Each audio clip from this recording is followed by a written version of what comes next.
Okay student, तो fifth concentration term हम लोग डिस्कस करने जा रहे हैं molality. Examination point of view से मोलालिटी इंपॉर्टेंट है, इसलिए ध्यान से समझिएगा। देखिए मोलालिटी का सिंबल होता है स्मॉल एम। अब आपको डिफरेंस भी समझ में आने लगा होगा कि मोलारिटी और मोलालिटी में पहला डिफरेंस क्या है। जहां कैपिटल एम सिंबल मोलारिटी को बताता है, वहीं स्मॉल एम सिंबल मोलालिटी को बताता है।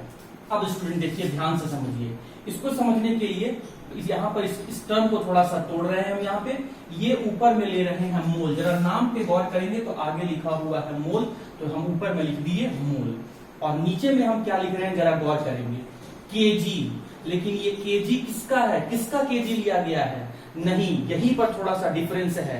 नीचे वाला टर्म सॉल्यूशन का नहीं होगा, नीचे वाला जो टर्म होगा वो आपका यहाँ पर सॉल्वेंट होगा। माय डियर स्टूडेंट, इस बात को कभी मत भूलना, इकलौता ऐसा कंसंट्रेशन टर्म है जहां पर डिनोमिनेटर में सॉल्यूशन नहीं आता है, सॉल्वेंट आता है। अब देखिए ध्यान से, मैंने आगे के लिए लिखा MOL लिखा हुआ है तो ऊपर में लिख दिया मोल, और नीचे में आपको लेना है केजी, मास ही लेना है, मास ही लेना है केजी। लेकिन ये केजी किसका लेना है? सॉल्वेंट का लेना है। तो समझिए इसका मतलब क्या होगा। इसका मतलब होगा कि अच्छा, ऊपर वाला टर्म किसको बताता है वो तो आपको समझ में आता ही है स्टूडेंट, कि ऊपर वाला टर्म जो है वो सॉल्यूट को बता रहा है। अब सॉल्यूट का तो अमाउंट मोल में कुछ भी हो सकता है, 1 मोल, 2 मोल, 3 मोल, 5 मोल, 10 मोल, 50 मोल, इसीलिए इसको हम कह रहे हैं एक्स। और यहां पर केजी के आगे कुछ नहीं लिखा हुआ है, तो इसके लिए हम आगे यहां पर लिख रहे हैं 1। तो स्टूडेंट अब आपको इसका डेफिनेशन भी समझ में आ गया होगा। कितना मोल सॉल्यूट प्रेजेंट है 1 केजी सॉल्वेंट में, उसे ही हम कहते हैं मोलालिटी। मैं फिर से रिपीट कर रहा हूं, कितना मोल सॉल्यूट प्रेजेंट है 1 केजी सॉल्वेंट में, यही कहलाता है मोलालिटी। कितना प्रेजेंट है ये आपको एग्जामिनर देगा, सॉल्यूट कौन सा है ये भी आपको बता देगा, और आप उससे मोलालिटी का डेफिनेशन पता कर सकते हैं। आइए एग्जाम्पल के फॉर्म में चलते हैं, एग्जाम्पल से समझते हैं। आप लोग को लैब में लेके गए, लैब में लेके गए तो आपने लैब में एपैरेटस देखा, ऐसे बीकर में केमिकल रखा हुआ था। कौन कौन सा केमिकल रखा हुआ था आइए देखें। पहले केमिकल पर जब आपका ध्यान गया तो यहां लिखा हुआ था 2 मोलल, आधा पढ़ना है स्टूडेंट, देखो यहां तक पढ़ना है मोलल। जैसे ही स्मॉल एम रहेगा इसको मोलल पढ़ना है, मोलल पढ़ना है, हाँ जी मोलल। तो 2 मोलल NaOH यहां लिखा हुआ था। यहां पर क्या लिखा हुआ है 3 मोलल HCl, और यहां पर क्या लिखा हुआ है 6 मोलल कैल्शियम हाइड्रोक्साइड। पहले देखिए, जब आप लैब में गए तो आपका ध्यान 3 बीकर के ऊपर गया, उस पर स्टिकर चिपका हुआ था और उस स्टिकर को आपको पढ़ना था। तो आपने क्या पढ़ा 2 मोलल सोडियम हाइड्रोक्साइड, 3 मोलल, आधा ही नाम पढ़ना है, यहीं तक पढ़ना है। स्मॉल एम का मतलब यही होता है मोलल, हाँ जी। 3 molal hydrochloric acid, 6 molal calcium hydroxide, और मोलल को आपको तोड़ के क्या लिखना है मोल पर केजी। तो यहां लिखे हम 2, स्मॉल एम की जगह पर मैंने लिखा मोल, नीचे लिख दिया केजी, मोल पर केजी, और सॉल्यूट कौन सा है NaOH। नीचे वाला किसको बता रहा है मोलालिटी में, नीचे वाला किसको बता रहा है सॉल्वेंट केजी, और केजी कितना लेना है 1। तो अब इसका मतलब समझ में आपको आ गया, 2 मोल सोडियम हाइड्रोक्साइड प्रेजेंट है 1 केजी सॉल्वेंट में। चलिए यहां पे आइए, 3 की जगह पर 3 लिखा गया। स्मॉल एम को क्या पढ़ते हैं मोलल, मोलल का मतलब क्या हुआ मोल पर केजी। ऊपर वाला मोल किसको बता रहा है सॉल्यूट को, सॉल्यूट कौन सा है HCl। नीचे वाला केजी किसको बता रहा है सॉल्वेंट को। मोलालिटी में नीचे वाला टर्म सॉल्वेंट को बताता है, इकलौता ऐसा टर्म है जहां डिनोमिनेटर में सॉल्वेंट आता है, बाकी हर जगह सॉल्यूशन रहता है। तो ये आ गया आपका सॉल्वेंट का, और केजी कितना केजी लेना है 1 केजी लेना है, हाँ जी। तो आपको तो इसका मीनिंग समझ में आ गया, 3 मोल हाइड्रोक्लोरिक एसिड प्रेजेंट है 1 केजी सॉल्वेंट में। चलिए इसका मतलब समझते हैं। 6 की जगह पर मैंने 6 लिखा, स्मॉल एम को क्या पढ़ा आपने मोलल, और मोलल के लिए आपने क्या लिखा, मोल पर केजी। ऊपर वाला मोल किसको बता रहा है, सॉल्यूट को। सॉल्यूट कौन सा है आपका, कैल्शियम हाइड्रोक्साइड। नीचे वाला टर्म किसको बता रहा है, सॉल्वेंट को। मोलालिटी में नीचे वाला टर्म बताता है सॉल्वेंट को, और सॉल्वेंट का मास कितना लेना है, 1 kg। अब तो मतलब भी समझ में आ गया होगा। 6 मोल कैल्शियम हाइड्रोक्साइड प्रेजेंट है किसमें, 1 kg सॉल्वेंट में। तो स्टूडेंट अब आप इसका मतलब समझ में आ गया होगा आपको कि मोलालिटी का डेफिनेशन क्या है। सबसे पहले मोलालिटी का सिंबल क्या है, स्मॉल m। उसके बाद मोलालिटी का definition, number of moles of solute present in 1 kg of solvent. यहां ध्यान किस पर देना है, सॉल्वेंट के ऊपर। मोलालिटी में सॉल्वेंट रहता है लेकिन मोलारिटी में सॉल्यूशन रहता है। मोलालिटी में 1 kg रहता है, मोलारिटी में 1 लीटर रहता है। तो कहता है कि 1 kg सॉल्वेंट में कितना मोल सॉल्यूट प्रेजेंट है।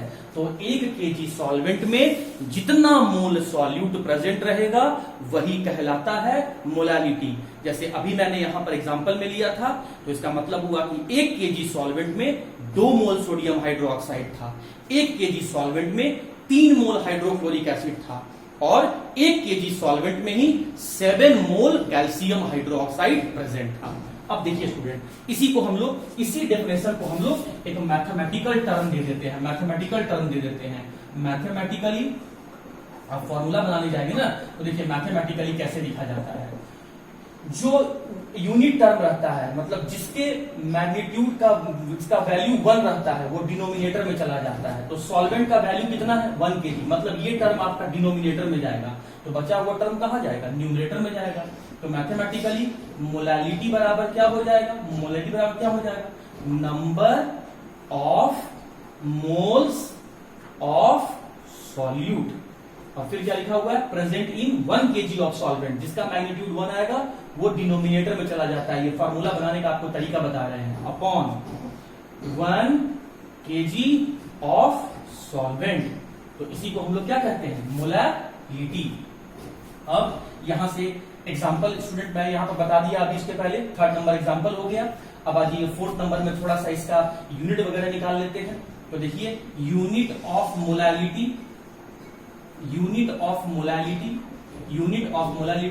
ऊपर यूनिट क्या दिख रहा है, मोल, तो ये लिखा मोल, ठीक है।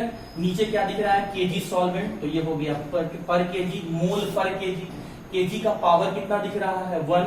डिनोमिनेटर में केजी का पावर कितना दिख रहा है, 1। ये ऊपर चला जाएगा तो क्या हो जाएगा, केजी इनवर्स। तो इसको लिख सकते हैं मोल केजी इनवर्स। इसी मोल पर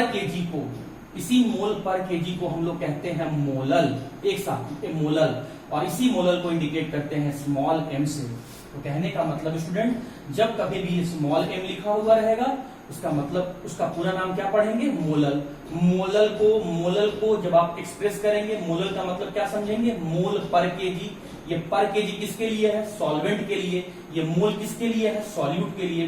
तो कितना मोल सॉल्यूट प्रेजेंट है 1 kg सॉल्वेंट में, वही कहलाता है मोलालिटी।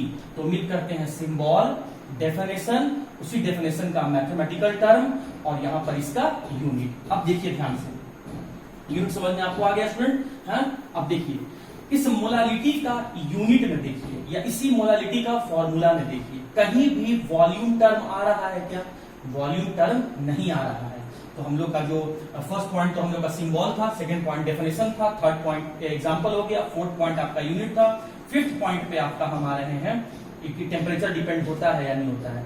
इसके यूनिट में देखिए कहीं भी वॉल्यूम टर्म नहीं दिया हुआ है, इसका मतलब मोलालिटी वॉल्यूम से जुड़ा हुआ नहीं है, तो टेम्परेचर पर डिपेंड नहीं करता है।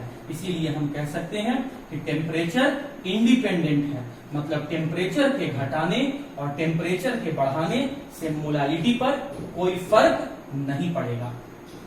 6th आता है स्टूडेंट, इसका हम लोग फॉर्मूला डिराइव कर लेते हैं, जो कि हम लोग को न्यूमेरिकल में हेल्प करेगा 6th में। चलिए फॉर्मूला इसका डिराइव कर लेते हैं। हाँ जी, ऊपर में क्या है, मोल, नीचे में क्या है, सॉल्वेंट का मास। तो देखिए आपको क्या क्या दिया हुआ है, let us consider, latest consider क्या क्या मान लेना है, WB क्या है, weight of solute, MB molecular weight of solute, ठीक है।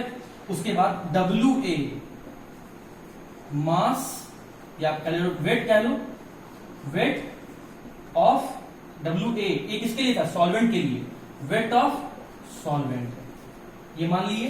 तो देन अब इन तीनों के हेल्प से देन मोलालिटी के लिए क्या चाहिए, ऊपर मोल चाहिए, लेकिन मोल किसका, सॉल्यूट का।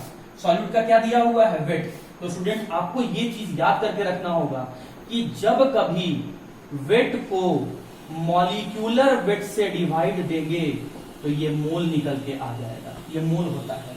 जैसे ग्राम को 1000 से डिवाइड करते हैं तो ये केजी में बदल जाता है, वैसे ही ग्राम को 1000 की जगह जब मॉलिक्यूलर वेट से डिवाइड कर देते हैं तो ये मोल में बदल जाता है। आपको सॉल्यूट का क्या दिया हुआ है, आपको सॉल्यूट का वेट दिया हुआ है, लेकिन आपको चाहिए क्या, मोल। तो मोल में लाने के लिए क्या करना पड़ेगा, इसको मॉलिक्यूलर वेट से डिवाइड करना पड़ेगा। तो यहां से क्या निकल के आ गया, WB बाई MB मोल हो गया। अब नीचे क्या चाहिए आपको, सॉल्वेंट केजी में अपॉन सॉल्वेंट, वेट दिया हुआ है सॉल्वेंट का इन ग्राम में दिया हुआ है।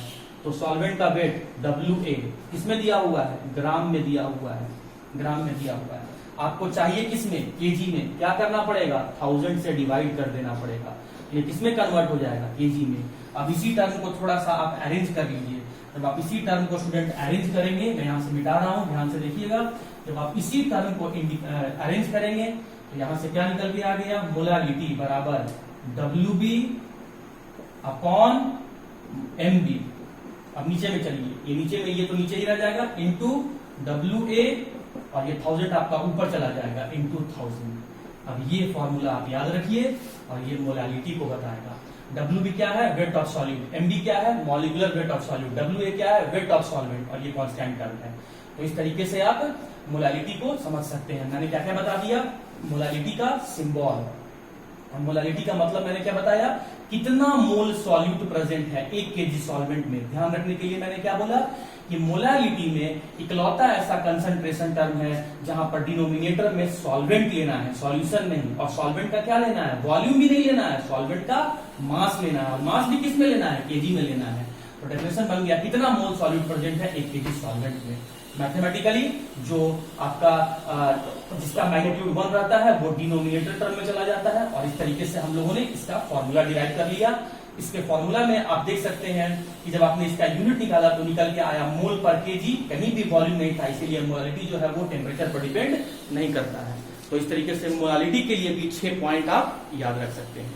तो मोलालिटी और मोलारिटी को पढ़ने के बाद स्टूडेंट एग्जामिनर आपसे ये जानना चाहता है कि मोलारिटी और मोलालिटी में क्या डिफरेंस है। तो आइए उसको भी हम लोग देख लेते हैं।